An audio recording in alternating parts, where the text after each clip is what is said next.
प्रभु यीशु मसीह के नाम में एक बार फिर से आप सबों को जय मसीह की। परमेश्वर का हम धन्यवाद करते हैं कि परमेश्वर ने हमें आशीषित किया है कि आज फिर से हम संडे के दिन परमेश्वर के वचन को सीख सकें, समझ सकें। आज का दिन लेक्शनरी के अनुसार 5th संडे आफ्टर क्रिसमस, और आज का जो थीम है the true temple of God is the church the body of Christ. The true temple of God is the church the body of Christ. परमेश्वर का सच्चा मंदिर कलीसिया है, अर्थात मसीह की देह। कलीसिया जो है वो परमेश्वर का सच्चा मंदिर है और वो मसीह की देह है। कलीसिया शब्द यूनानी भाषा के शब्द एक्लीसिया से लिया गया है और इसका अर्थ है बुलाया जाना या बुलाए गए लोगों का समूह। कलीसिया उन लोगों का समूह है जो पवित्र होने के लिए बुलाए गए हैं। पहला कुरिन्थियों 1:2 में हम पढ़ सकते हैं। कलीसिया स्थानीय भी हो सकती है और सार्वलौकिक भी हो सकती है। कई बार घरों में मिलकर आराधना करने वाले विश्वासियों को भी कलीसिया का नाम दिया गया है नए नियम में, कुलसियों 4:15। नए नियम में कलीसिया की स्थापना जो है वो पेंतीकुस्त की घटना के बाद हुई, जब पतरस ने प्रचार किया और उस दिन बहुत सारे लोगों ने बपतिस्मा लिया और उस बपतिस्मा के बाद कलीसिया का निर्माण हुआ, जिसकी प्रतिज्ञा प्रभु यीशु मसीह ने मत्ती 16वें अध्याय की 18 आयत में कहा गया था कि तू पतरस है और मैं तुझ पर इस चट्टान पर कलीसिया का निर्माण करूंगा। जो है वहाँ पर प्रभु यीशु मसीह ने ये भविष्यवाणी की थी। कलीसिया को नए नियम में अनेक नाम दिए गए हैं। अगर हम कलीसिया की स्टडी करें, कलीसिया वर्ड के या कलीसिया को अलग अलग नामों से नए नियम में उसे पुकारा गया है। तो कई नाम है, जैसे कलीसिया को मसीह की दुल्हन कहा गया है, कलीसिया को नया इस्राएल कहा गया है, कलीसिया को मसीह की देह कहा गया है, बॉडी ऑफ क्राइस्ट। कलीसिया को ट्रू टेम्पल ऑफ गॉड कहा गया है, परमेश्वर का मंदिर कहा गया है, और कम्युनिटी ऑफ सेंट्स भी कहा गया है, यानी कलीसिया संतों का समाज है या संतों का एक समूह है जहाँ पे संत लोग परमेश्वर की आराधना करते हैं।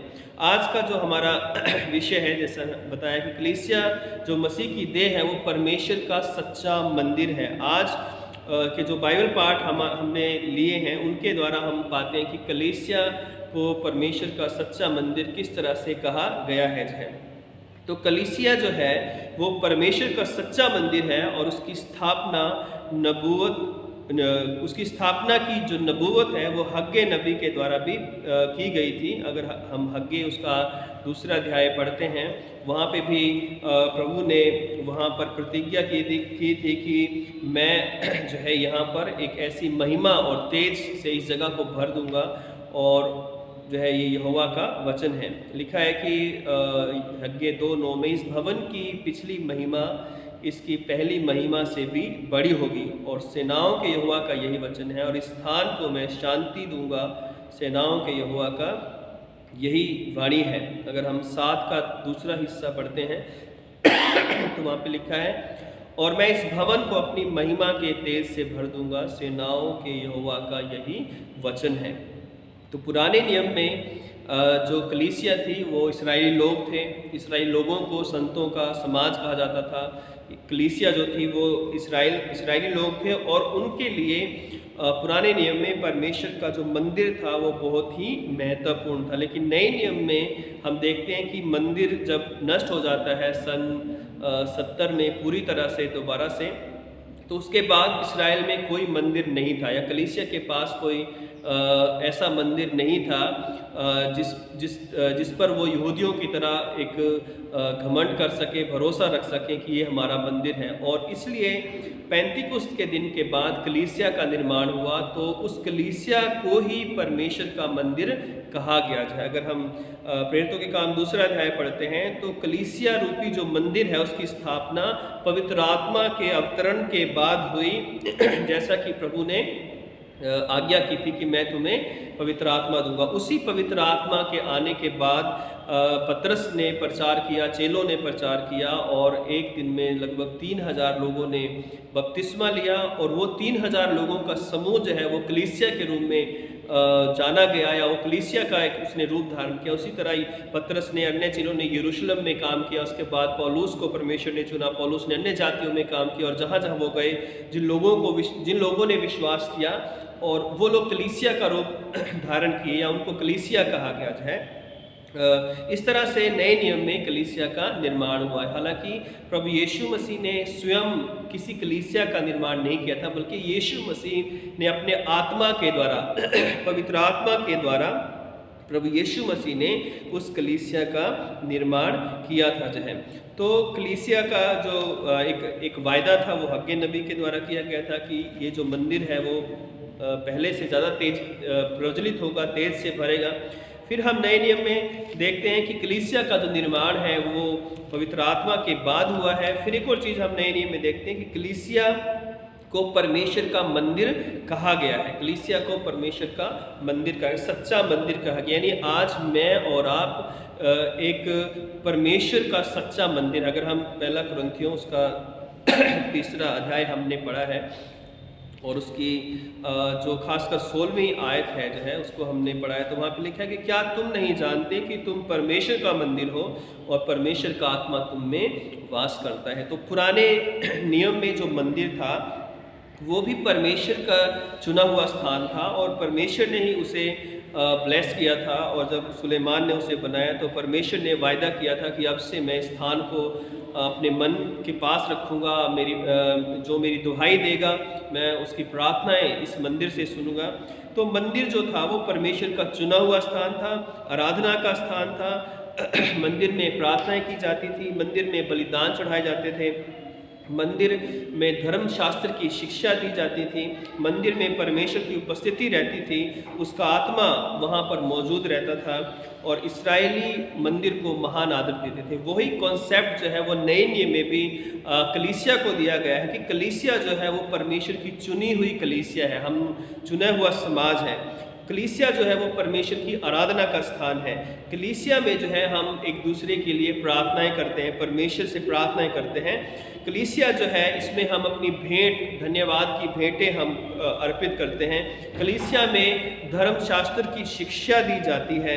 कलीसिया जो है वो परमेश्वर की उपस्थिति को दर्शाता है और कलीसिया में जो है परमेश्वर का आत्मा मौजूद है। जो सेम जो वायदा परमेश्वर ने पुराने नियम में इस्राएलियों से किया था, मंदिर के साथ किया था, नए नियम में जब कलीसिया परमेश्वर का सच्चा मंदिर है, क्योंकि वो एक बिल्डिंग नहीं है, तो अब वो जो कलीसिया, जो लोगों का समूह है, जो मैं और आप हैं, विश्वासी लोग हैं, परमेश्वर का जो आत्मा है हमारे अंदर वास करता है, तो आज हम सब लोग जो है वो परमेश्वर का एक चुना हुआ महत्वपूर्ण स्थान है। तो कलीसिया जो है सिर्फ ये नहीं कि हम कहें कि CNI या मेथोडिस्ट या रोमन कैथोलिक कलीसिया जो है वो परमेश्वर का चुना हुआ स्थान है, बल्कि हर वो व्यक्ति जो प्रभु यीशु मसीह पर विश्वास करता है और जहाँ भी 2 या 3 उसके नाम से एकत्रित होते हैं, सच्चे मन से जमा होते हैं, उसकी आराधना करते हैं, उससे प्रार्थनाएं करते हैं, उसको धन्यवादी रूपी बलिदान चढ़ाते हैं, जहाँ पे धर्मशास्त्र की शिक्षा दी जाती है, वहीं पर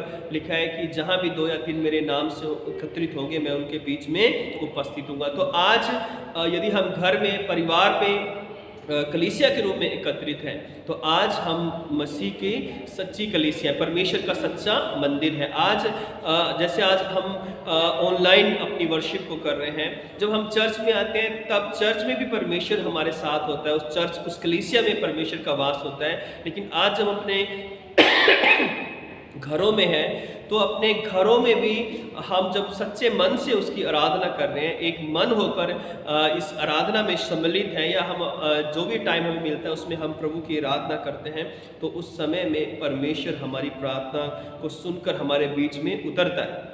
और आज हम परिवार में हो सकता है कि हम 2 या 3 लोग इस आराधना को देख रहे हो, या 4 लोग देख रहे हो, या हम मिलकर एक फैमिली के रूप में देख रहे हो, और भी ज़्यादा हम लोग हो जो है 2 या 4 से ज़्यादा। तो हम याद रखें कि प्रभु का वायदा है कि सच्चे मन से अगर आज हम इस आराधना में शामिल है तो इस कलीसिया रूपी मंदिर में परमेश्वर वास कर रहा है। और आज हमारा जो परमेश्वर है वो मेरे और आपके बीच में है।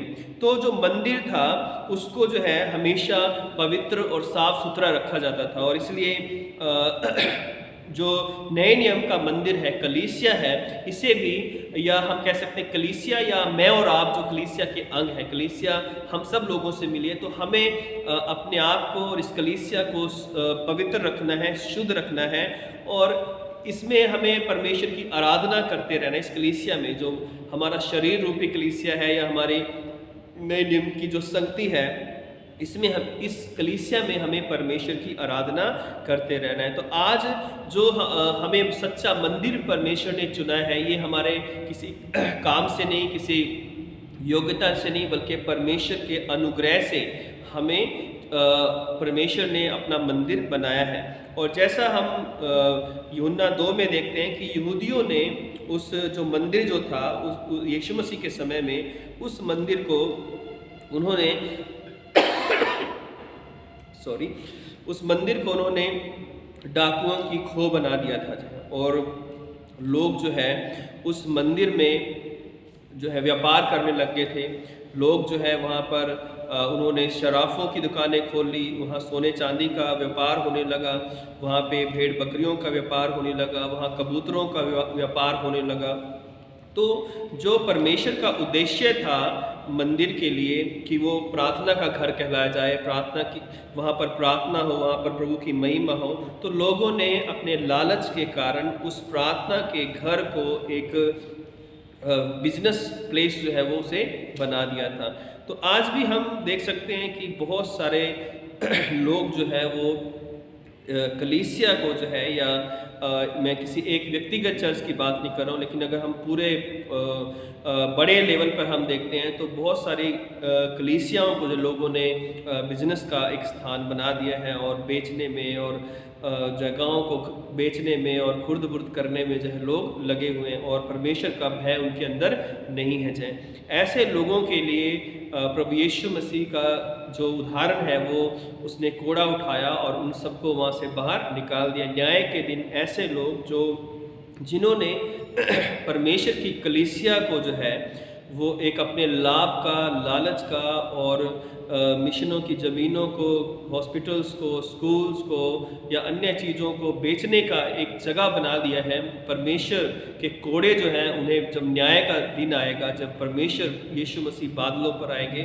तो ऐसे लोगों को जो है दंड दिया जाएगा जो है, क्योंकि उन्होंने परमेश्वर की कलीसिया को बढ़ाने की बजाय, परमेश्वर की कलीसिया को उठाने की बजाय, परमेश्वर की कलीसिया को आने वाली जो हमारी जनरेशन है उसके लिए जो है बचा के रखने की बजाय जो है उन्होंने उसे बेचना या उसे जो है उससे अपना लाभ या पैसों के लालच में उन्होंने उन ज़मीनों को बेचना उचित समझा। तो आज बहुत सारे अगुवे जो है यही काम कर रहे हैं। बड़े दुख की बात है कि बनाने में कम और बिगाड़ने में ज़्यादा समय लगाया जा रहा है। तो ऐसे में प्रभु यीशु मसीह जो है जब उन्होंने घोड़ा उठाया यहूदियों के लिए, तो वही घोड़ा जो है हर एक उस कलीसिया के व्यक्ति के लिए भी उठेगा जो है जिसने परमेश्वर के मंदिर को जो है नष्ट किया जाए, परमेश्वर के उन कलीसिया के उन धरोहरों को जो है, उन जगहों को जो है नष्ट किया है, अन्य जातियों के हाथ में दे दिया है, जो परमेश्वर के लोगों द्वारा जो है बड़ी मेहनत से जो है खरीदी गई थी या बनाई गई थी जो है। तो यहाँ पर हम देखते हैं कि आज कलीसिया जो है वो परमेश्वर का मंदिर होना चाहिए थी। आज जो कलीसिया है वो प्रार्थना का स्थान होनी चाहिए थी, एकता का और स्थान होना चाहिए था, आपसी प्रेम, मेल, मोहब्बत का एक उदाहरण होना चाहिए था। आज देखते हैं कि बहुत कम कलीसियाओं में ये बात पाई जाती है। हम देख सकते हैं कि आज कलीसियाओं में भी जो है अगुवे तो कुछ गलत हैं ही, लेकिन कलीसियाओं में भी लोग सिर्फ अपने लाभ के लिए जो है वो काम करते हैं, जो है अपने पद के लिए, अपने नाम के लिए, अपनी महिमा के लिए जो है कई कलीसियाओं में जो है काम हो रहा है। तो इसलिए जो है परमेश्वर प्रभु यीशु मसीह ने वो कोड़ा उठाया था और उन सबको वहाँ से बाहर निकाला था और कहा था कि जो मेरा घर है वो प्रार्थना का घर कहलाएगा, जो है वो डाकुओं की खो नहीं कहलाएगा, बल्कि मेरा घर प्रार्थना का घर कहलाया जाएगा। तो आज मैं और आप भी कलीसिया हैं, मंदिर हैं उसका जो है, अगर हम इस कलीसिया के लिए मेहनत करेंगे, इसे बनाने के लिए, इसको बढ़ाने के लिए, इसको उन्नति करने के लिए हम आगे आएंगे, तो परमेश्वर इसका अच्छा प्रतिफल हमें देगा। अगर हम इस कलीसिया रूपी मंदिर को डिस्ट्रॉय करने के लिए आएंगे तो परमेश्वर हमें भी नष्ट करेगा, क्योंकि कुरिन्थियों में साफ लिखा है कि जो कोई इस मंदिर को नाश करेगा परमेश्वर उसे भी नाश करेगा, क्योंकि परमेश्वर का मंदिर पवित्र है और वो तुम हो जाए। तो हम सब कलीसिया है और हम सब परमेश्वर का मंदिर हैं।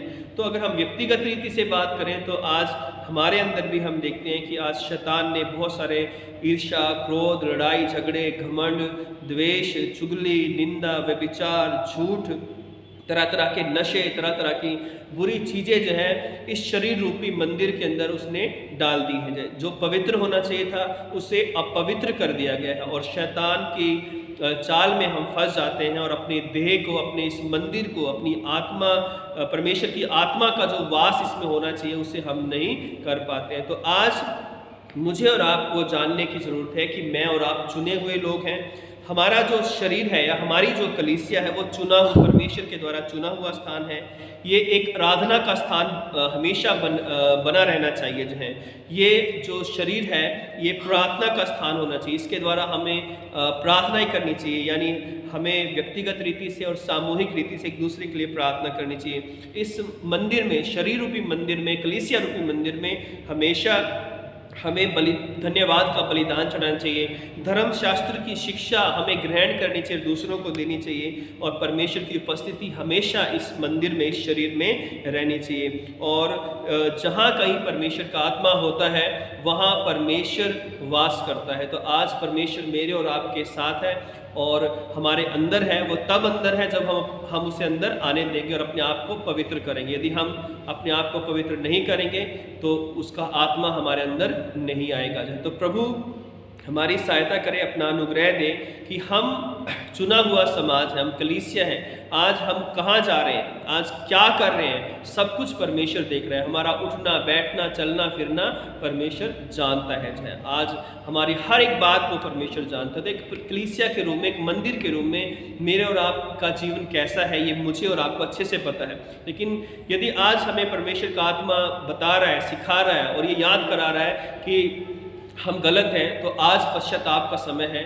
हम पश्चाताप करें और अपने इस कलीसिया रूपी, इस शरीर रूपी मंदिर को जो है हम पवित्र करें। यदि हम पवित्र करेंगे तो परमेश्वर हमें आशीषित करेगा, परमेश्वर का वास हमारे अंदर होगा।